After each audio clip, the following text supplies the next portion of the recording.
এক ছিল মানহা আর এক ছিল কাঁঠালের বিচি।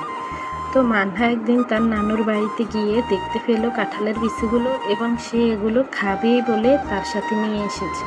তো যখন তার মা তার ব্যাগে এগুলো দেখতে পেল তখন বলল, ঠিক আছে, এগুলো তোমাকে ভেজে দিব। কিন্তু মানহার তো আর তর সইছে না, সে এখানে সেখানে শুধু ঘোরাঘুরি করতেছে কখন এগুলো ভাজা হবে আর কখন সে খাবে। তারপর তার অনেক অপেক্ষার প্রহর ধীরে ধীরে শেষ হতে লাগলো। কিন্তু এগুলো কি আর সহজে হয়? এগুলো তো হতে হয় একবারে ধীরে আস্তে আগুনে, ধীরে ধীরে এগুলো ভাজা হয়। তা না হলে তো উপরের খোলসটা পুরো পুড়েই যাবে, ভিতরটা কাঁচা থেকে যাবে। তো এভাবে তার মা আস্তে ধীরে এগুলো ভাজছে আর এদিকে তার মুড অফ হয়ে যাচ্ছে। তো ওর কিন্তু ভীষণ রাগ উঠে গেছে এগুলো খাওয়ার জন্য। একটা পর্যায়ে তখন তার মা দেখতে পেল যে সে এখন কান্না করছে, তারপর তাকে এগুলো উঠিয়ে দিয়ে দিল।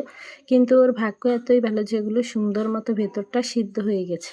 তো এরপর যখন ওকে এগুলো ছিলে দেওয়া হলো, ও কিন্তু এগুলো গরম একটা মুখে দিতেই তার জিভ পুড়ে গেল। তো তখন তার মা তাকে একটু ঠান্ডা করে দেওয়ার পরে সে এগুলো বেশ মজা করে খেলো এবং তখন তার মুখে হাসি ফুটলো। গল্পটা কেমন লাগলো অবশ্যই জানাবেন।